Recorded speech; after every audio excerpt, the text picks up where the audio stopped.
Welcome to AskPrep, your trusted companion for NEET and JEE preparation.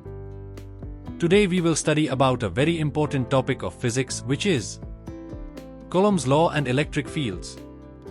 This topic is crucial for any ET aspirants as it forms the foundation for understanding electric charges, forces, and fields, which are essential in both classical and modern physics. Electrostatics is the study of electric charges at rest. Everything around us is made up of atoms, which contain positively charged protons and negatively charged electrons. When objects gain or lose electrons, they become electrically charged, and this charge leads to electric forces and fields. To understand how charged objects interact, we use Coulomb's law, which quantifies the electrostatic force between two-point charges. Coulomb's law states that F is equal to K, QQ, R superscript 2, where F is the electrostatic force between the charges. Q and Q are the magnitudes of the charges. R is the distance between the charges.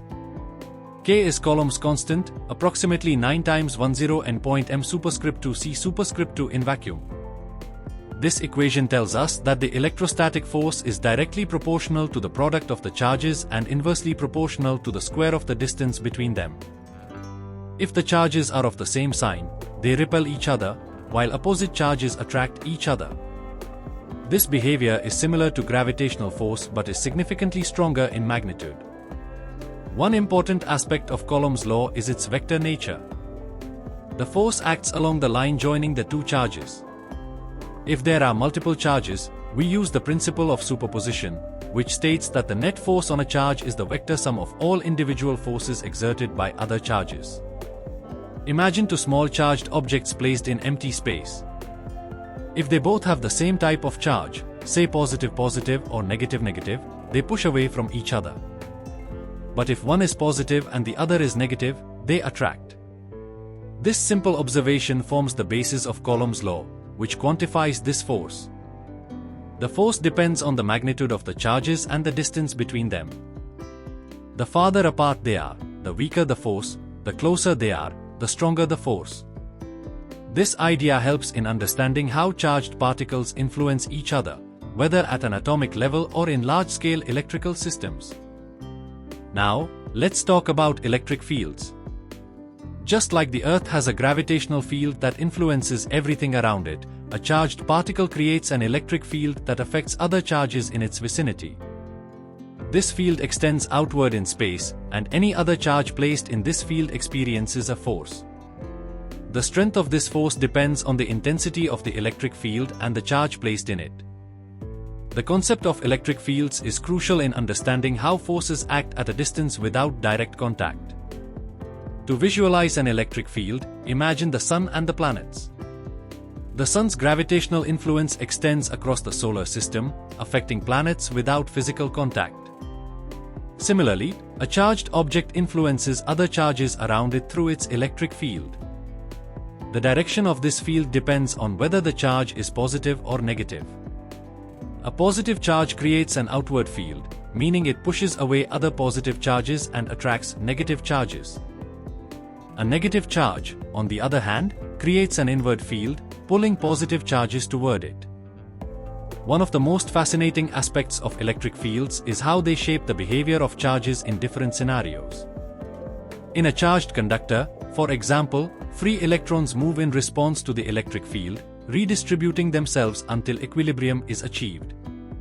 This concept helps in designing electrical circuits, capacitors, and other fundamental components of modern electronics. The principles of Coulomb's law and electric fields are deeply embedded in such natural events. The study of electrostatics doesn't just stop at basic attraction and repulsion. These ideas extend into many areas of technology. In photocopiers and laser printers, electric fields are used to control the placement of toner particles on paper.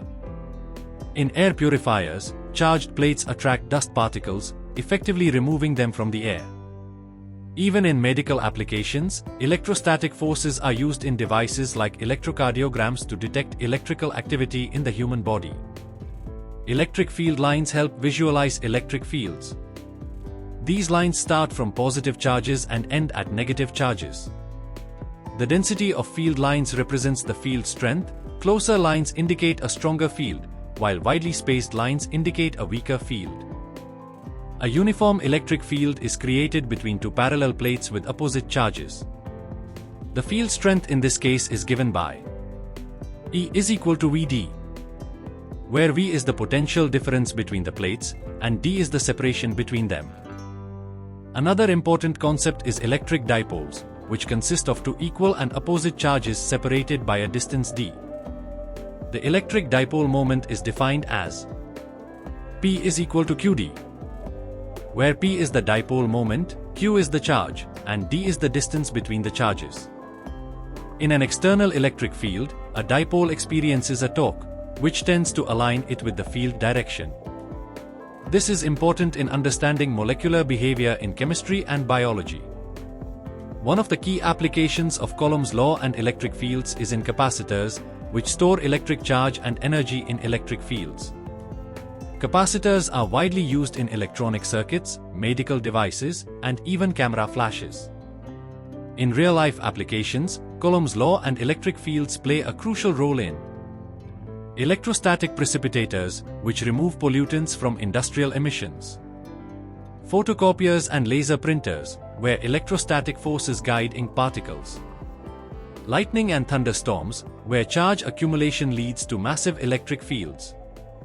Mastering Coulomb's law and electric fields is essential for solving any ET-level physics problems. Practice numerical problems and conceptual questions to strengthen your understanding. Thank you. If you found this explanation helpful, make sure to subscribe to AskPrep for more in-depth NEET physics content. Keep practicing, and see you in the next session.